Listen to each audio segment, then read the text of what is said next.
State, David Binninger, who's at one of their research facilities and a heavy Discover Life user, but unsatisfied, as so many people are, with the kind of graphics and some additional detail that he would like to see. He actually got money for Discover Life, and now Rob Jean is going to be working with us to augment particularly the Andrina guide and several other aspects. So expect some changes.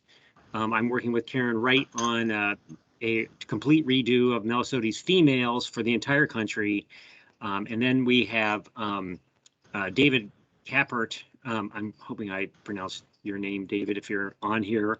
But he also is doing exquisitely nice photography of characters. So instead of the sort of, I would call them somewhat lame old characters that we have, and sometimes no characters whatsoever illuminating, he is doing that. And he's also located in Oregon. So he's going to begin adding Western material, at least in terms of photography, to the guides too. And then finally, I was just having I had a realization and passed it by Mike here a second ago, which is like Mike's got all these lovely keys. They're different. They're dichotomous keys, and they're good as a contrasting avenue to what would be the correct identification, and a good double check as vice versa here in work on trying to figure out what's going on. But additionally, we can take Mike's guide, and what happens in the dichotomous keys, you always end with a species couplet. So this species versus that species, or this species is resolved from the following species by these sets of characters, and they're all laid out there. And so we'll take all these last couplets and we will begin the process of reformatting them, but the material will be the same so that we can make them a character within Discover Life. And there will be, as Mike pointed out, redundancy here, but the nice thing is what we'll do is we'll identify them as, Mike Arduser couplets, so people can pretty quickly decide whether they're going to use them or not. But they're going to really only show up when you're down to a few specimens, or you're going to use them prophylactically if you think you know what the answer is, by using that has buttons where you can see all the characters. You can say, okay, let's see what Mike is presenting and whether there's any species specific couplets from within Discover Life. So it may be redundant, but I think because Mike, for example, is using a lot of genitalia characters and things that are quite different in terms of what his pathway is, I think this is sort of I wish I had remembered to do this a long time ago, Mike, but this is an easy lift for us to add those in. And we have a good crew of summer interns that can begin to craft that, and we'll pass by the wording with Mike. So anyway, the announcement basically is we're going to be paying a lot more attention to Discover Life keys and do a kind of a big redo in some cases of those. So stay tuned, and we always value and make changes based on your individual comments too. So that's the end of my announcements there. I will all say that what we're doing right now is we're wrapping up the male Osmias. We may look at Discover Life a little bit because we've been paging through Mike's key. We have just a few more to cover. They're at the end of the key, of course, so they're the ones that maybe are the in the category of struggle or at least not obvious with great characters. And then we'll move to Mega Kylie female. Mike has a version of that key, and we'll send that out. We may do a little introduction if we have time today on that. Mike, do you have anything to add? Nope. Sounds good, Sam. Okay. All right, so I'm going to share my screen and we're going to flip right to. Sam, you I turned my mic off instead of sharing the screen. All right, I should focus here. Oh, there it is. Okay. Two things at once, We're also frozen. Is that the same true for everyone else? Yeah, Sam. I don't feel frozen. You're not moving. Well, your computer screen disagrees. There you go. Okay. We're not All right. frozen anymore. This may be this indication because the phone system is acting so weird that we may have possibly some internet issues here. I'm not sure. Okay, so I'm going to share the screen and we'll jump to first we'll jump to Mike's key. So you should be seeing right now the Osmia males. Let me know if that's not the case in Mike's key, which everyone has a copy. So You got it. okay, so and this is a good example where Mike's key ends up in a particular place, and I have slightly different sort of avenue that I get to pumila too. So Mike, do you want to talk about pumila versus these later ones here in terms of the guide, and I'll set up the specimen. Right. For all the species that follow below or beyond pumila, they are less common. At least in my experience, pumila is maybe the most common Osmia in the greater Midwest. And it goes to all kinds of plants, and I see many, many specimens. And one of the outstanding things about the sternites in pumila males are the very long hairs on the margins, lateral margins or apical margins of S2 and S3, and I think S4 too, if I'm not mistaken. And those usually stand out even if the abdomen is curled up. You can usually see those very long hairs. And all the species that follow below pumila do not have hairs like that. They have hairs, but they're nowhere near as long. And the other thing about pumila males, unless they're severely worn, they have weak apical fascia on T4 and T5, white. It's pretty obvious, at least in decent specimens. So those two things are in the eastern fauna are more or less unique to pumila. Yep. So I'll also add, and I'll flip to my screen now to the specimens, and let me get it full screen here.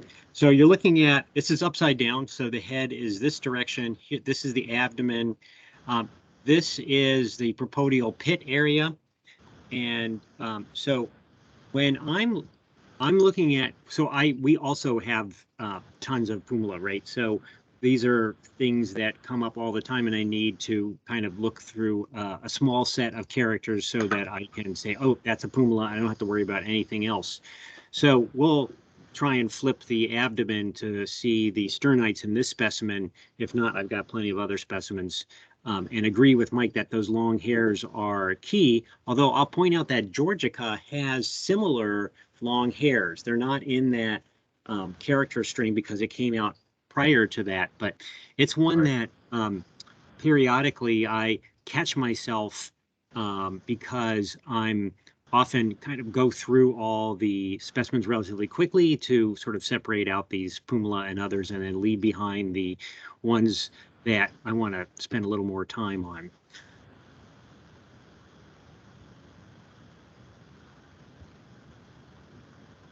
Propodial pit, if we were looking at Atraventus, be much wider here. This central pit area is wider, and these two lateral, call them, are really obvious. So it presents quite a different, shinier area for Atraventus, which is our second most common one, and at least superficially similar on top. And then and then Georgica, which has similar sternites, except for the double rim, which is hard to see, but at least has these long hairs. And Atraventus does not have the long hairs, and also has a shiny T1. So all these characters have the issue of sometimes on a regular basis not being visible because of the presentation of the specimen. So for example, if this abdomen were tucked close to the propodium, then can't see either the rear face or the anterior face of T1, the face that is facing the propodium here, or I can't see the propodial pit. That happens a lot. So a series of characters is often useful. So the other character that is pretty good are useful is to, in my case, is I double check to see that let me get the light a little bit better here, that the anterior face of T1 is dulled by microscopic lines. And that's sort of a good character that splits a bunch of Osmia males apart from one another across several of the subgenera. So here you can see there's a lot of, we're running all the way up, and there's a lot of reflections here, but you can see this is all uniform. It's just the angles of the surface are a little bit different, but it has this reptilian look to it, and those are the microscopic lines. It's quite obvious, in particular compared to something like Atraventris. This is all shiny, almost mirror-like, and does not have any of this this scarification.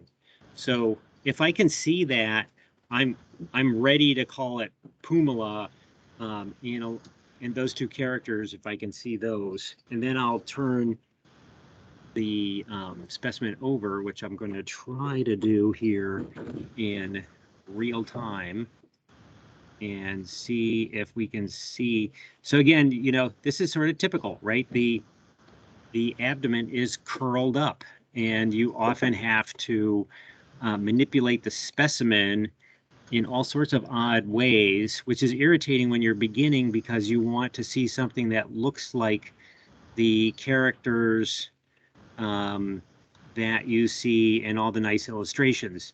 So you can see the genitalia there, but like right now, you can't see far enough back into the cavity. So let me see if I can get one of these other specimens that I have lined up to behave better, so that we can see the characters that Mike was talking about. There, I believe this specimen was the one I was looking at. Yeah, this is. Long hairs. Yeah, go ahead, Mike. Yeah, this is a species you really need to get familiar with if you get serious with Osmia, because it's so common, so abundant, in so many different habitats. You're gonna run across it, and it helps to know this one intimately, and so you can look past it and see the other less common species that could be confused with it. Yeah, and it's like a lot of things, like learning bird watching. You learn the common things first and say, well, it's like a robin, but this, that, or the other. So you're going to use pumila as a reference point for other sorts of things. So, well, actually, not the. So here's actually S3 is exposed in this particular one. And so here, which is unusual, so here's S2, and you can see sort of, it's not the greatest contrast, but you can see, let me go all the way up to 5 here, maybe see this a little bit better. But these are the long hairs Mike is talking about here, and they are extending well past the rim of T2 in this particular case. And you can, so in the other species, they basically just line the rim and they extend a very small amount outside of the rim. These are long and quite obvious. Let me, as I have it lined up, I'll pull out this georgica, and you can kind of see similarities, and we'll see the double rim or the grooved rim, or the Ziploc bag rim again. just to be complete. So if we turn it over first, we'll take a look at the narrow. So again, this is just one of these ones that I catch myself periodically still looking at this and going, oh, wait, that's actually a male. The males are always the biggest problem with Osmias. Oh, that's a male georgica. So it would have the long hairs, trying to get to see the propodial pit area, but the wing is in the way right at the moment. Let's see, I'll shift this a little bit differently, maybe.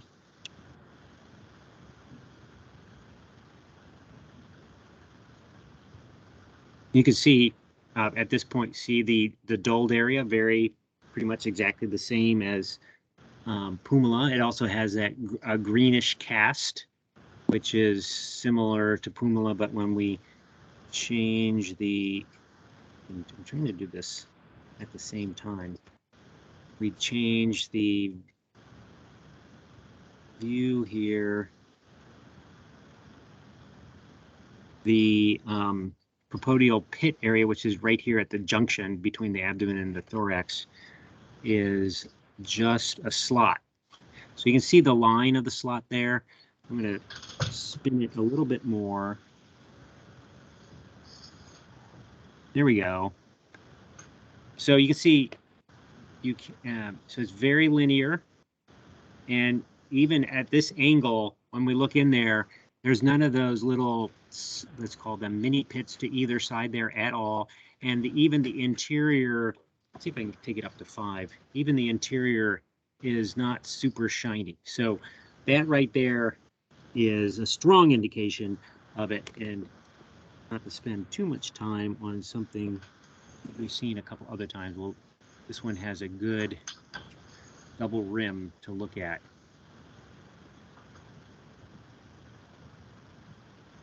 And Sam, you have georgica under there?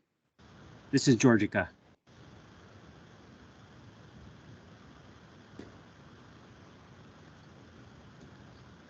Trying to get faster at use of this online microscope thing.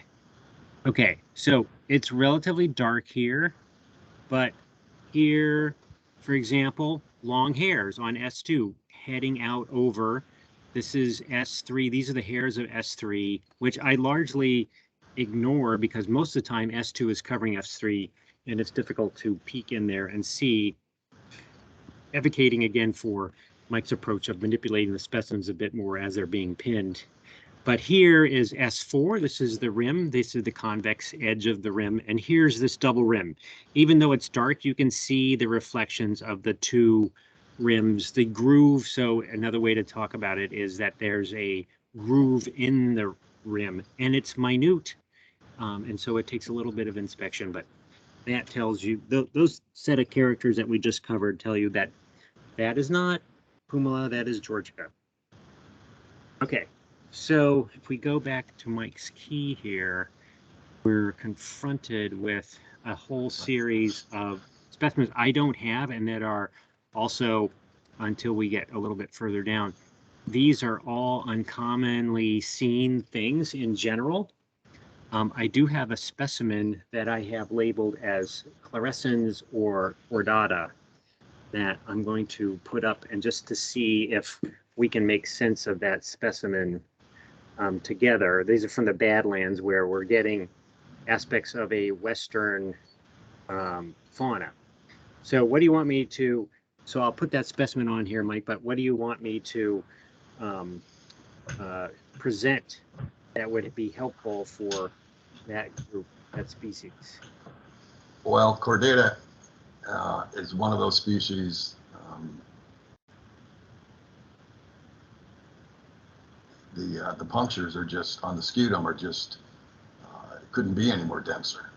And oh, so near Sandhousey. yeah, the two are very, very, very similar. There's just literally no space almost between the punctures except for linear.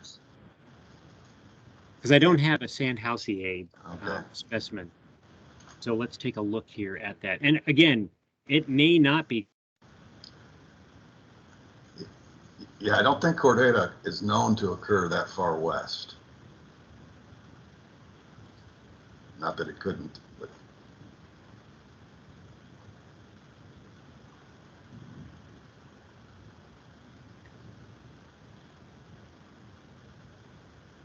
And again, not to spend too much time on our or my unknown specimens here, but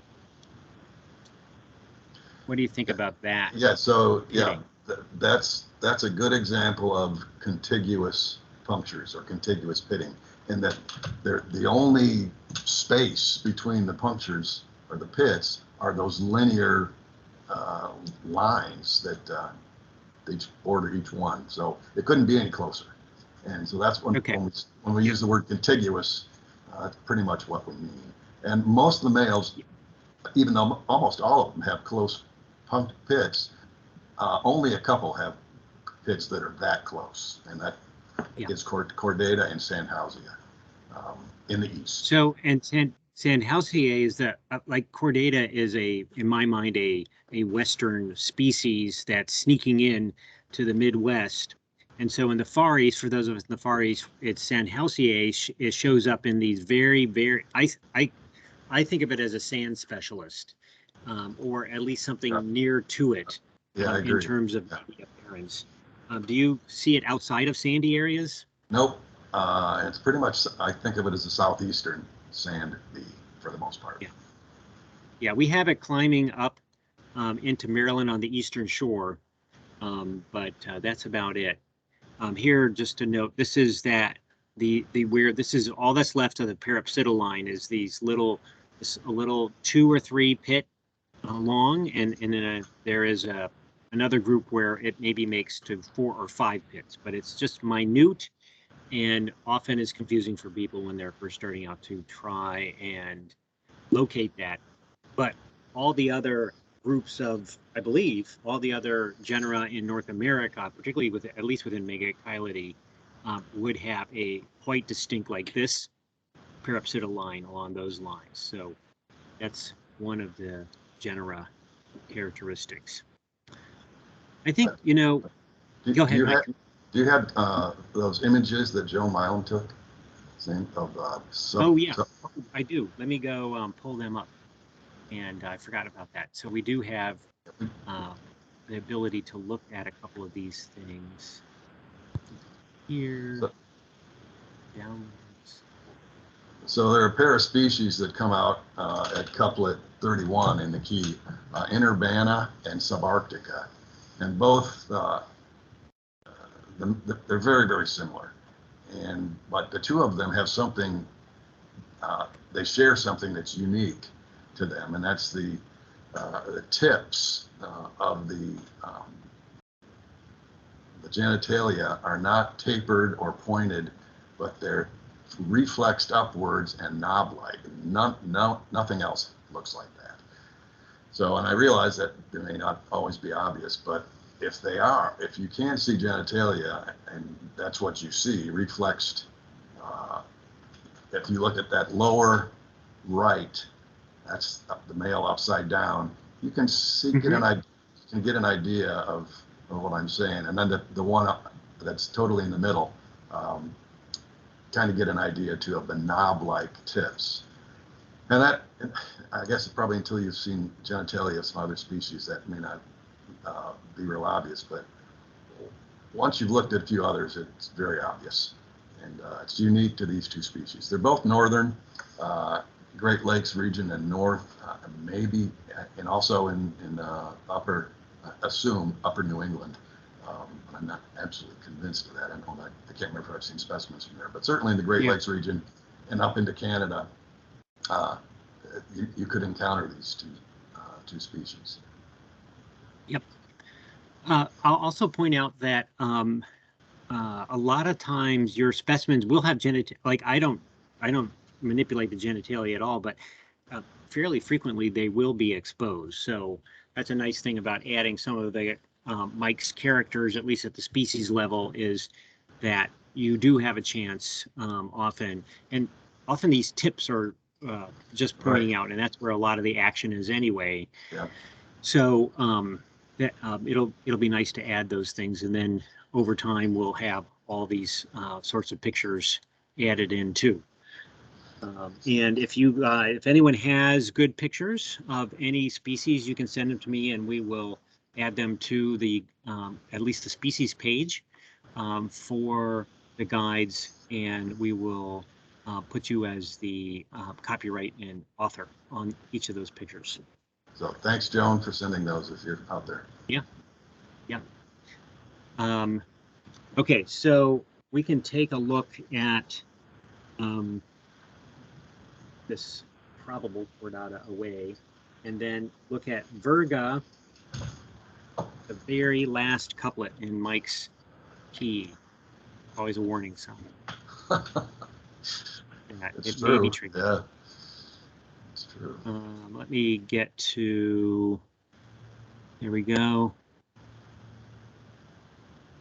Although I have to say that Proxima is one of those ones that I want to work on more. I always have problems with trying to figure out, am I looking at Clinciae or Proxima on the females at least, but we just don't get that specimen this far south. Yeah, Proxima is definitely northern. Yep. So virga, let's pull out one of these specimens. I think of it as one of its key characters is a very wide, unpitted region on the abdomen. And let's see, Mike, you want to talk about what you have here?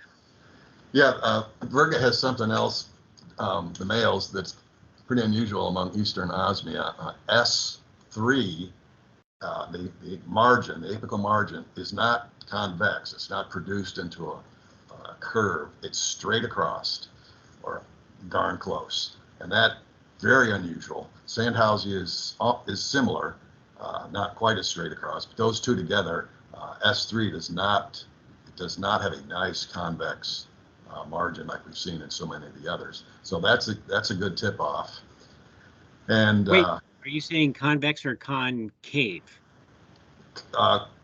It goes outwards, so outwardly curved. Yeah. Convex. Okay, but S3. Okay, I'm confused. Oh, okay. Are you talking about I'm sorry. Maybe I should have put. That's a typo in the key. That's why we do this. No, it should be S4. Okay, yeah. S4. My okay. apologies. Good. Yep. Good. Yeah. See, I just right. found an error. Good to know. Oh my God. If I had $1 for all the errors that were in our guides. So, right, so that's S4, not S3. Change that. Joan, if you want to unmute, you can say the thing.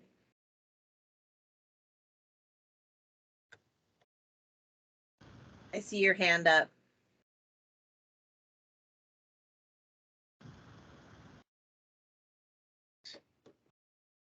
Yes? No? Joan? Okay, we'll put it in the chat and I'll interrupt them if you want.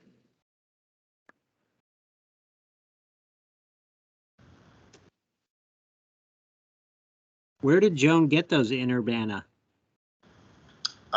Northern Michigan, UP. Oh, okay.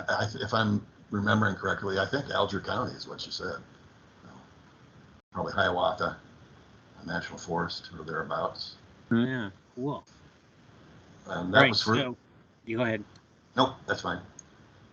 I'm pulling up a virga here, and just to show the relatively wide margins for male.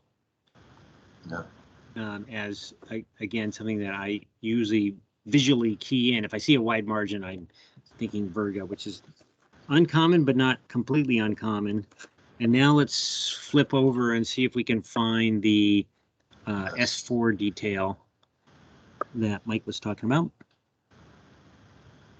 Once I got corrected. Okay. Another kind of an interesting thing about virga is, unlike some of the other Osmia we've been talking about, it's a specialist on Ericaceae, vaccinium and related plants in the blueberry family, at least in my experience, and that can be helpful. All right, so we have the Osmia curl going on here, but I think we can see, so you can see the reference point is S3 is pretty exposed, so you can see the hairs there. This is going to be S4 here. I don't know if we can quite see enough of it here to get the flatness aspect really well seen.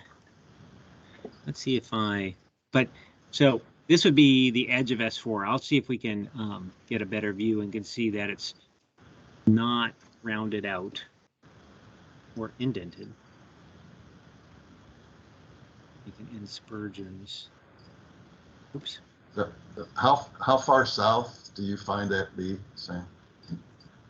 So I find it on the eastern shore of Maryland, and I don't have a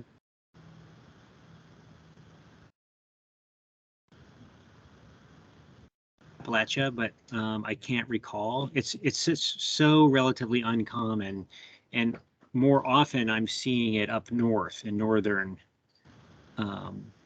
climates. But we do get it around here, and it is in these heavy ericaceous areas. So I've gotten it here at Patuxent and places like that. I'm going to. You can kind of see it there, but it doesn't stand out. I'm going to lighten it up. I'm going to add, brighten up the area. If I can get out of here, there we go. And go to something like that amount, maybe a tiny bit more light. Okay, good. So yeah, we'll be able to see that. Let me just bring it back up to full screen. So this is the area that Mike's talking about here, and it's sort of an oblique shot, but you can see that it's really not really projecting and is largely.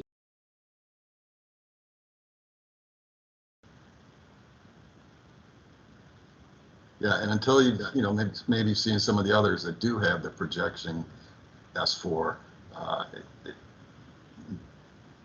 you may think that isn't so straight, but compared to all the other Osmia males we've looked at, that's comparatively straight. Yep. Entire. Good. All right, let me undo all this brightness. And that goes through, we've gone through now Mike's key there. I think we'll just do if there's any questions about the Discover Life keys, we can cover that here. We'll just jump over there for a second. We don't have any questions in the chat, but Nancy says that it seems like they had virga in the Blacksburg, Virginia area, Southwest Virginia. Uh-huh. That would make sense. Running like a lot of these northern species with more northern distributions would run down the spine of Appalachia. And there's also a lot of acidic soil, ericaceous shrub kinds of things there. And depending on what strain of rock you're in there in Appalachia too. All right, so I don't know that we need to spend time. I think we've hit a lot of these same kinds of things with Mike, but does anyone have any questions about the Osmia key in Discover Life?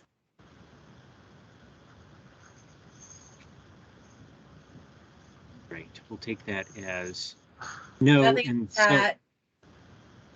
Apparently, Pardon? John Asher found in North Carolina and Southwest Virginia, or maybe it was West Virginia. Yeah, West Virginia, I've seen them there.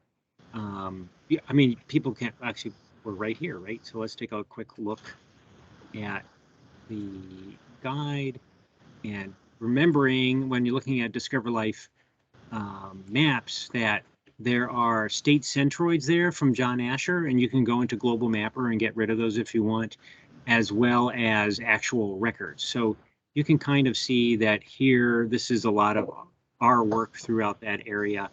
And this is probably indicating that there's a, as we just mentioned, a record for North Carolina somewhere. And what's that? There is the Black Mountains, okay, of North Carolina with a old record. Or is it? No, that's the debt. There was an expedition there a long time ago. Interesting. I don't see a year here. That's the determination date. This is an AMH specimen.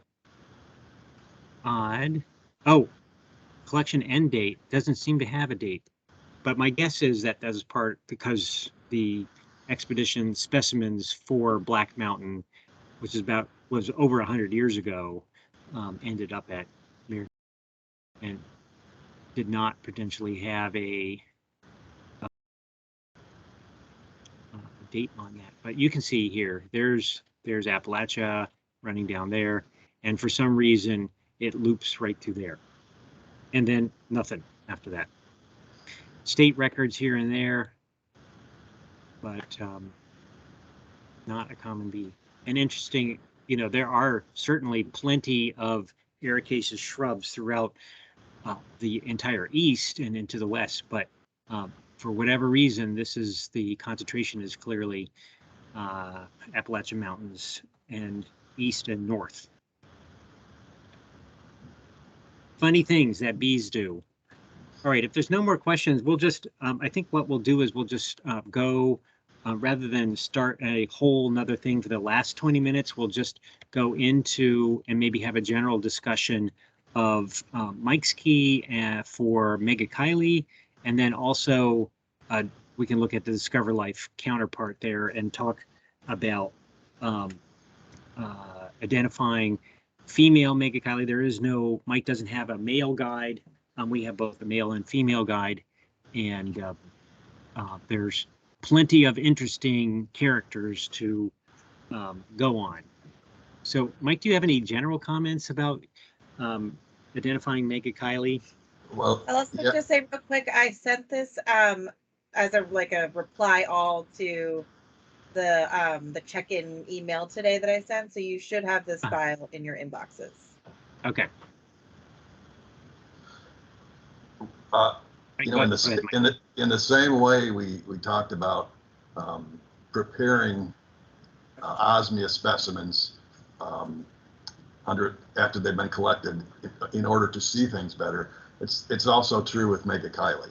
The mandibles become incredibly important and in female Megachile, and you need to see as much of them as you can. And so if possible, if it's possible to spread the mandibles even just a little bit, that can make a big difference. And just want to throw that out there. Yeah, yeah, and you can sometimes see a lot of those characters when they're folded together, but usually what's going on with the last tooth is hidden, and so most of the time you're left wondering, am I looking at a 4-tooth or a 5-tooth specimen? So flipping open the mandibles is always good and time consuming. Do you have luck with putting specimens in, softening up specimens and being able to open the mandibles, or? I do. Yeah, if they're freshly collected. But if they're old specimens or they came out of alcohol, you know, the head's going to go flying. Yeah. That's my impression, that it's basically impossible unless you do it right away. Yeah, yeah, but it can save you headaches. All I'm saying. Yep. So one of the. Go ahead. Go ahead. I was just going to say that, and next time we'll talk about the different characters that they have in terms of hair bands, the shapes of the last segment on the Turgite, the T6 ones. There's actually a fair amount of difference in just how the scopal hairs, which are underneath the abdomen, are presenting. Particularly S6 has wonderful characters that are usually pretty uniform. So a lot of times with these specimens, in addition to just doing a quick look at the specimen, I flip it over and look at S6 to see whether what the color of the hairs are there, and whether there's a bare spot in the middle, and whether there's any along the rim, whether it's bent or not, which is rare, but sometimes occurs.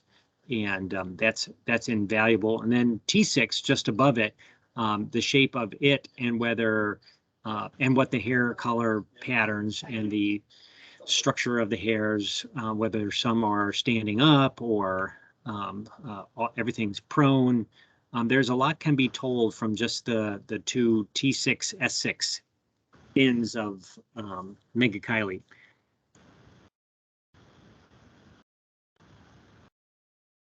And then we also have all the, well, in the males, there's another whole different set, but I'm thinking, or that is it. I'm trying to think of the spines, on the coxal spines. Is that only on males? Yeah. I'm trying to remember now. Yeah, it is just the males, at least in the East. Yeah. Well, So, go ahead. The first couplet in this key, maybe it takes some getting used to, but there's a group of megachiles that have their abdomen is more parallel sided than the rest of them, and that's a useful, to me anyway, it's a useful way to split the genus right off the bat,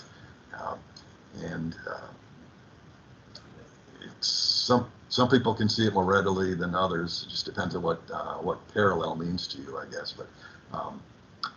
But the things pugnata and inimica and frugalis and campanuli and exelis, these are all species. They're in different groups of megachile, but they do have this parallel-sided abdomen for the most part. And it's usually pretty, to the naked eye, it's usually pretty obvious. So that can help you sort stuff before you even get them under the scope. So.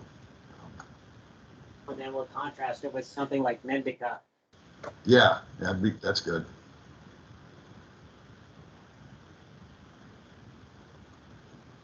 And then the other group has a more, less parallel-sided, somewhat heart-shaped or triangular shaped abdomen, where the segments are not all the same width.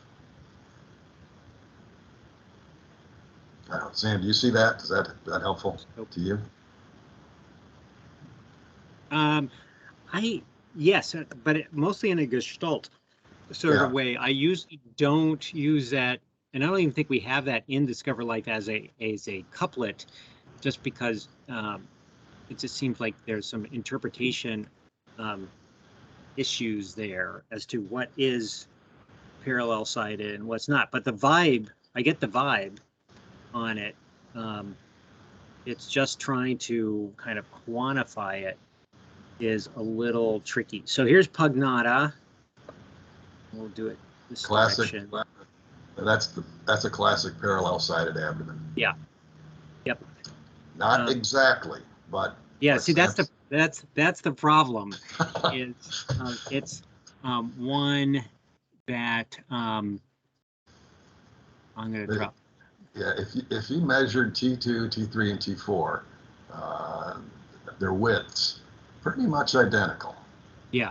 T1 and T5 less so, but those median turtle segments are very, very similar. In terms of, I wonder if that's the way to go, is talk about that. So let me just switch this to a classic non-parallel-sided thing, which would be Mendica, where we can maybe give some wording here, so you can even see that without the it doesn't have to be in focus. Without even being in focus. That's quite different. But the problem, the difficulty is when with the last one is it's like parallel-sided. Is that parallel-sided, or because it's not quite. So I think some way of defining it in terms of what you were just talking about, because here we have T1, 2, 3, 4, but you can see T2 is the greatest in terms of entire width, and then you go right down the scale, so to speak, with T3 and T4. And I'm wondering if T2 is, or T3 is the widest one. Let's go back. Now I'm curious. So you can see that fat little, more teardrop shape thing. And if we go to our pair, I'm just trying to work out now in real time, guide things.